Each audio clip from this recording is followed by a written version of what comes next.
ಉಡುಪಿ ಜಿಲ್ಲೆಯ ತೆಕ್ಕಟ್ಟೆ ರಾಷ್ಟ್ರೀಯ ಹೆದ್ದಾರಿ 66ರ ಕುವೆಂಪು ಶಾಲೆ ಸಮೀಪದಲ್ಲಿರುವ ಗುರುಬ್ರಹ್ಮ ಜನರಲ್ ಸ್ಟೋರ್ನಲ್ಲಿ ಶಾರ್ಟ್ ಸರ್ಕ್ಯೂಟ್ನಿಂದ ಅಂಗಡಿ ಸಂಪೂರ್ಣವಾಗಿ ಬೆಂಕಿಗೆ ಆಹುತಿಯಾಗಿ ಸುಮಾರು 40 ಲಕ್ಷಕ್ಕೂ ಅಧಿಕ ನಷ್ಟ ಉಂಟಾಗಿರುವಂತಹ ಘಟನೆ ನಡೆದಿದೆ.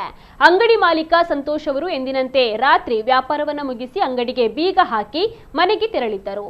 ಆದರೆ ರಾತ್ರಿ ಸುಮಾರು 1:30ರ ವೇಳೆಗೆ ಅಂಗಡಿಯ ಒಳಗೆ ಏಕಾಏಕಿ ಬೆಂಕಿ ಕಾಣಿಸಿಕೊಂಡಿದ್ದು ಕ್ಷಣಾರ್ಧದಲ್ಲೇ ಇಡೀ ಅಂಗಡಿಗೆ ವ್ಯಾಪಿಸಿದೆ.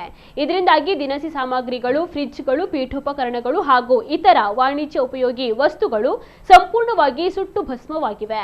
ಅಂಗಡಿಯಲ್ಲಿದ್ದ 3 ಫ್ರಿಡ್ಜ್ಗಳ ಪೈಕಿ ಒಂದರಲ್ಲಿ ವಿದ್ಯುತ್ ಶಾರ್ಟ್ ಸರ್ಕ್ಯೂಟ್ ಸಂಭವಿಸಿ ಈ ದುರಂತ ಸಂಭವಿಸಿರಬಹುದು ಅಂತ ಶಂಕೆ ವ್ಯಕ್ತವಾಗಿದ್ದು, ತನಿಖೆಯ ಬಳಿಕವೇ ನಿಖರವಾದ ಕಾರಣ ತಿಳಿದು ಬರಬೇಕಿದೆ. ಇನ್ನು ಘಟನಾ ಸ್ಥಳಕ್ಕೆ ಧಾವಿಸಿದ ಕುಂದಾಪುರ ಅಗ್ನಿಶಾಮಕ ಸಿಬ್ಬಂದಿ ಬೆಂಕಿಯನ್ನು ನಂದಿಸಿದ್ದಾರೆ. ಸದ್ಯ ಸಂಬಂಧಪಟ್ಟ ಅಧಿಕಾರಿಗಳು ಸ್ಥಳವನ್ನ ಪರಿಶೀಲನೆ ನಡೆಸಿದ್ದು ತನಿಖೆ ಮುಂದುವರೆದಿದೆ.